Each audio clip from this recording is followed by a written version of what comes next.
I'm going to share with you guys today one of the biggest gifts I've ever gotten in business, really. I've taught this briefly before, but it's one of the biggest and best gifts I've ever gotten in business, and it really is the ability to collide. Hey, this is Blake Sloan. I've been selling real estate over 14 years. Our team of highly trained professionals, along with our unmatched marketing, has sold thousands of homes here in the Myrtle Beach area, and this is how we do it. Number one is communication. Plus what? Collision. Why is it important to talk about collision right now? So communication is your ability to sell, and number two, your collision piece. What does that mean? You can't let your client keep thinking what they think. You have to give them I'm going to share with you guys today one of the biggest gifts I've ever gotten in business, really. I've taught this briefly before, but it's one of the biggest and best gifts I've ever gotten in business, and it really is the ability to collide. Because the problem in real estate, problem in any type of high level or high net worth or very expensive transaction is people believe what they want to believe. And if you let them believe what they want to believe, it gets very, very skewed very quickly and becomes very, very difficult. And so what did collision mean? What does that mean, you think? Okay. What else?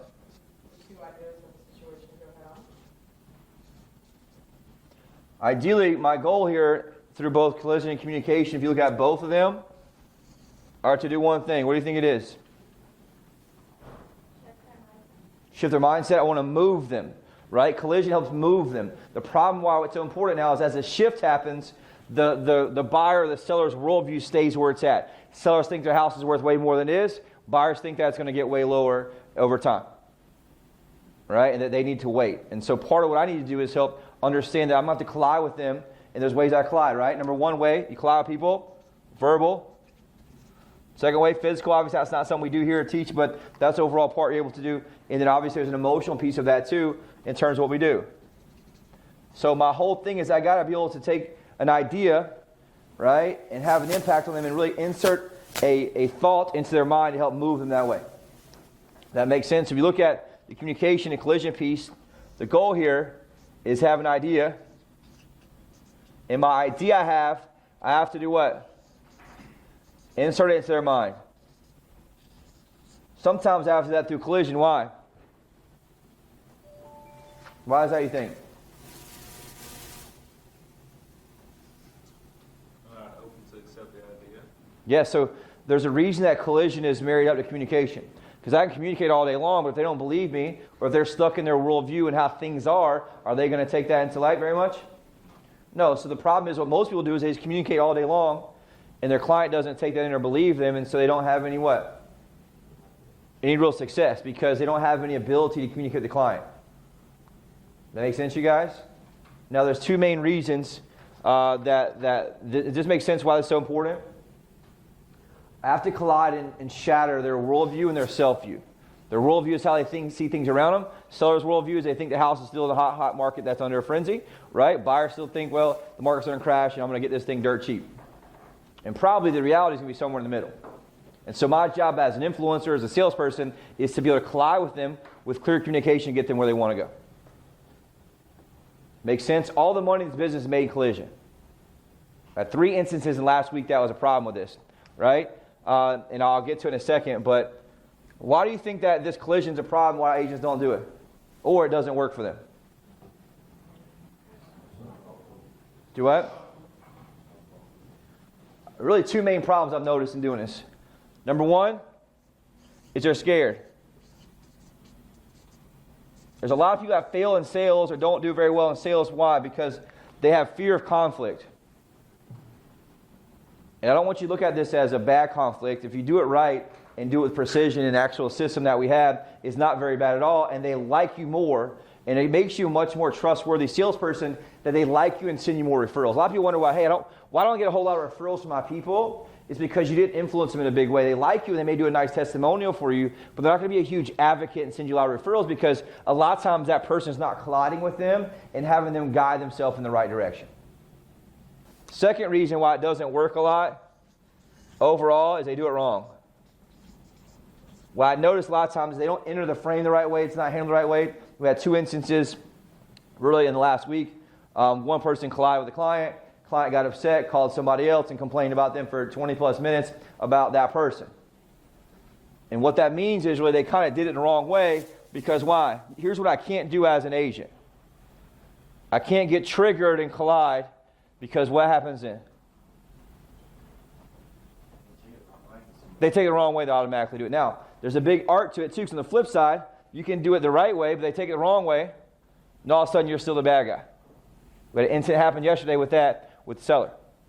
But last week I made sure, hey, look, we're going to talk about collision this week because it's very, very important to do. Now, on the flip side, there's another big problem with people, why they won't do it. Why do you think people are scared? Number one reason, people's a liar. They're a liar, right? They lie about things. They lie not living in a place of full integrity, so they don't have the certainty backed up to help them get what they want. They're worried about being exposed, or they're worried about being exposed because they don't feel like they're good enough as an agent. And so what happens is, instead of when that moment comes, they know that person's saying something that's not true, they tend to contract instead of really expand or use the opportunity for a place of leverage with their client. If it's done right, you can use that issue as an opportunity for leverage to bring them the way you want to go. What most people do is either butt back and do the wrong thing, or they just shrink because, number one, they're a liar. They don't feel they're confident, right? They lack focus. It's another big one. Lack focus. What do you think that means? They're not laser focused with certainty on the scenario and what's happening, what needs to happen, so they're not really in a place where they can really battle it out. Or they're riding down the road, they don't have control of the situation, so they're not really laser focused on what's happening in that scenario, right? They lack this thing called frame control. Talk about that. What do you think that means, frame control? They don't really have the ability to do it yet. If I've been an order taker the entire time and haven't really pushed back on anything that my clients came up with, what happens there? So I let them do their own thing and say things that aren't true, but I'm a yes man or a yes woman for too long, knowing that these things aren't right, which is very, very, very important in terms of that, right? And the overall piece that you run into, especially with new people or someone who's moving from buyer side to listing side, is they lack confidence. So they could actually collide, but they don't do it because they're scared. Scared of collision, scared of the piece of that. And so it's very important that you have some type of control and some type of process for doing it. If not, you're going to really lose them, or you're going to get people angry, right? We had one scenario with a seller this week. We told the seller something. Hey, look, the agent you talked to only sold 4 homes. And was it true the lady only sold 4 homes? Yes.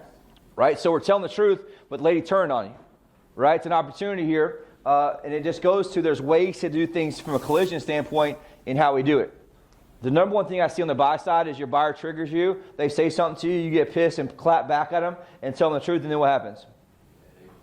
They turn on you, right? Then all of a sudden, they complain to somebody else about who you are and about what's going on with you, and then all of a sudden, why do they do that? Because it hurts their ego, and they want to justify to their ego why you're a bad person, why you're wrong.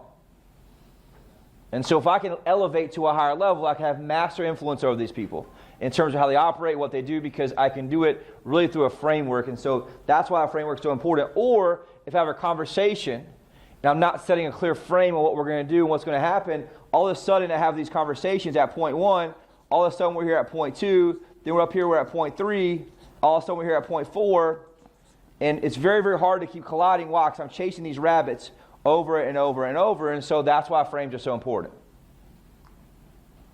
What do you guys think I mean by framing that?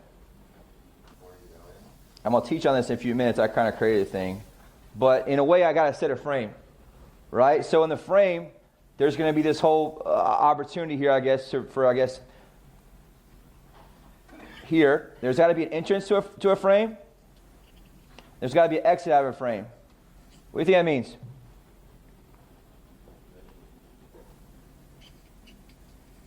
I'm going to teach you this in a second. It's something I drew out for you guys. I guess when you collide with somebody, you need to ask permission first. Yeah, in a way. To get in. Yes. Remember one piece I got to ask permission. What would that be like? Hey, you mind if I'm just directly right now? I don't want to say, can I be honest with you? Why? That assumes that I've been lying to them the whole time. All right, there's another way to do it. Hey, if I can show you a way, X, Y, Z, is that something you're interested in? What am I doing there? I'm entering the frame. Now, the frame here is very, very important because in the middle, I have the conversation. Most people aren't very clear what the frame is. They're reacting, and so what happens is the conversation's all over the place. But if you look and you frame it up right, you have all this right, you have all this conversation here, but what happens, the conversation ends up hitting these bumpers, like a bumper in bowling or something, that allows you to keep the conversation in the middle where it needs to be. Now, I'm going to teach you in a second. I'm just setting the frame in a way for you guys to understand is that you got to get very good at setting frame. What that means is, here's what's going to happen. Here's what our conversation is going to do, and I make sure I maintain with this. The problem with most agents is they let it go too long, and all of a sudden you try to pull a frame right here, but you're already out in the Wild West. They believe what they want to believe for too long. It's very hard to bring them back in.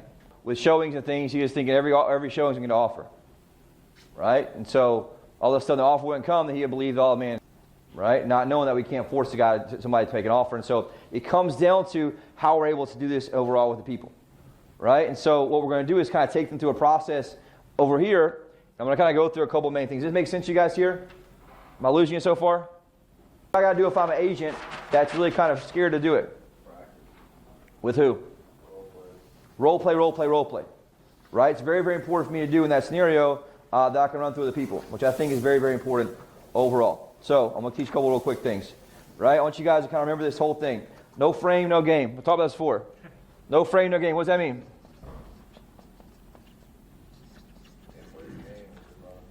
So in essence, I got to get very, very, very specific and intentional about doing what? Setting frames. Right? When I have a way to get in the frame, I'll teach you this in a second. I made a matrix for you guys, but I have to have the frame here. Because if you don't, you got to get, hey, what am I going to get clear on? Like this person, I had to reel this guy in the scenario somehow, some way, and I knew that the ultimate outcome for me is to do what? What was it? I wanted a price reduction.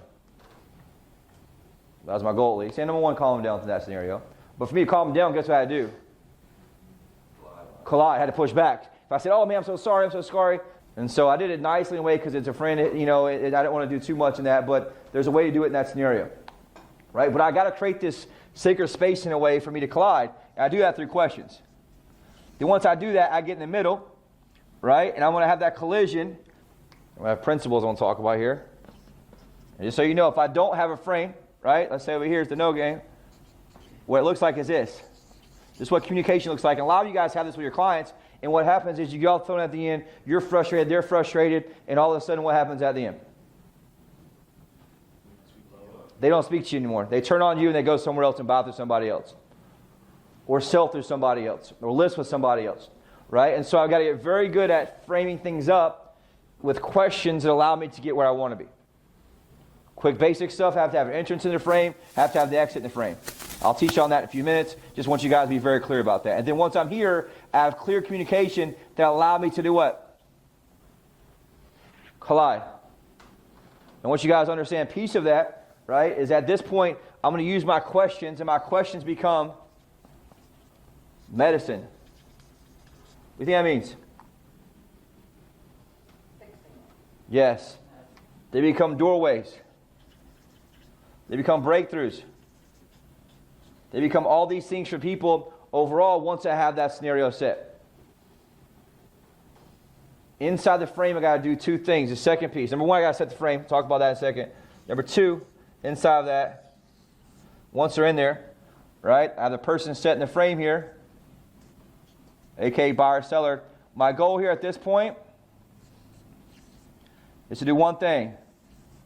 I want to hold up a mirror. I want to be their mirror. What does that mean?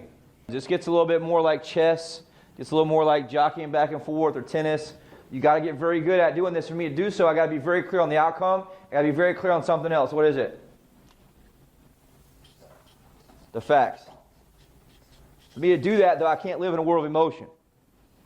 Very clear on the facts, very clear on the outcome, very clear on what I need the outcome to be. And I'm going to teach them a little few, kind of simpler things. But what happens is once most people start colliding, emotion gets involved, and then what happens? You lose. Why? You lose control because, number one, you're emotional, your ego becomes involved, and it becomes more about you being right than actually the outcome. So through that process, there may be times where you have to back off a little bit and do what? Ask a different question at a different angle. I'm going to teach you in this in a minute. I'm just trying to set the frame for you guys to understand here. Am I losing you? Right? I want you to understand, write one thing down, is be the mirror. Right? It's not about you ever in this scenario. If they're angry, just remember something, it's not about you. For some people, once things get exposed to them, and that mirror that you're holding shows the light back to them, what happens is they're going to get triggered because all of a sudden they're exposed. It would have been a lot of earlier, smaller collisions early on.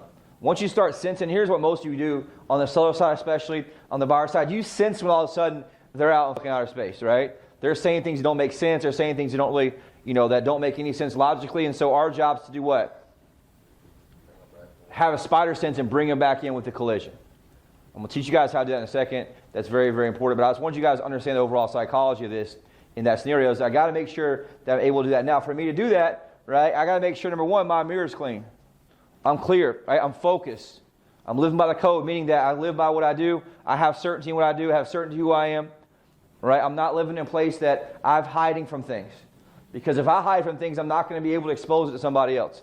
This is the number one reason why people crumble at this point is it gets pressure, it gets scary, right? And all of a sudden, they're able to really, they don't push as hard as they need to on the person.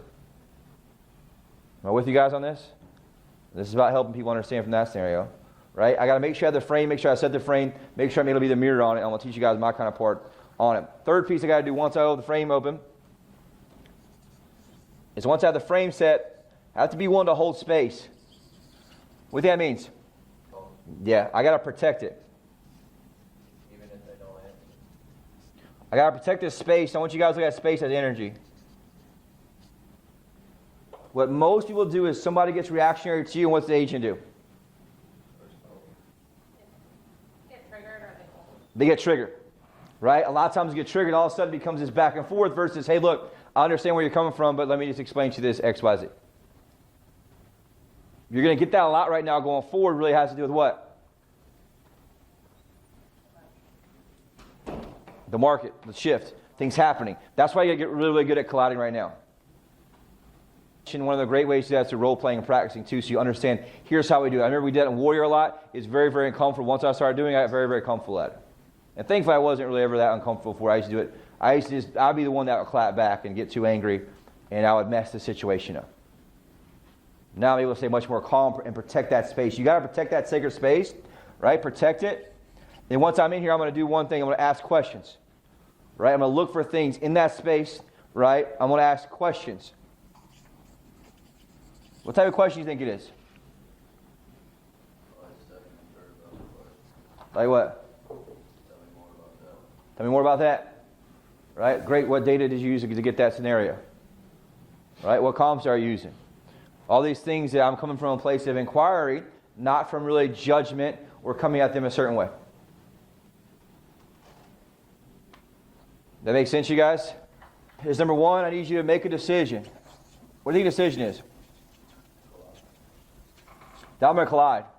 No matter how uncomfortable it is, no matter how much it goes against who I am, no matter how much it goes against how I feel, no matter how much fear I have inside, I've got to make sure I collide. From today on. Why? It'll change your life, make your life easier in every single part. The clients especially, right? I'm telling you, here's the problem with this. Most people think that you're not the one that doesn't do it right. I'm telling you, every one of y'all is the one that doesn't do it right. I've had 3 in the last week that have been major issues, all of which came from how the colliding happened. Either they were too aggressive and clapped back the wrong way, right? They weren't colliding back at all, or they collided with the wrong frame and the person turned on them without them even knowing it. That's just in the last 2 days I've heard about. And so the better you get with this, the more likable you are and the more influence you have over your clients, right? I want to, like a coach who does what? Tells me what I need to tell him, what I need to know, but I need him to care about me and for me to know that he cares, right? Nobody wants a soft coach who's just too soft on them all the time. That makes sense, you guys? Very, very important piece in there. Number 2, second piece, right? I need you guys to study this. Understand the piece of that. Understand the collision aspect. Go back to my notes and say, all right, where am I messing things up? Where am I not aware that I'm screwing these things up? Where are my clients leaving me and disappearing on me? Very, very important, right? Number 3, I need you guys to practice like crazy, which is what? Role play. Have some very tough conversations with people. Get yourself in there. Have your people push back on you. Hey, look, here's how I say it. Here's what I shouldn't say. Here's how I get the price reduction. Here's how I get this person to write the offer up. It takes some going back and forth and colliding to do that.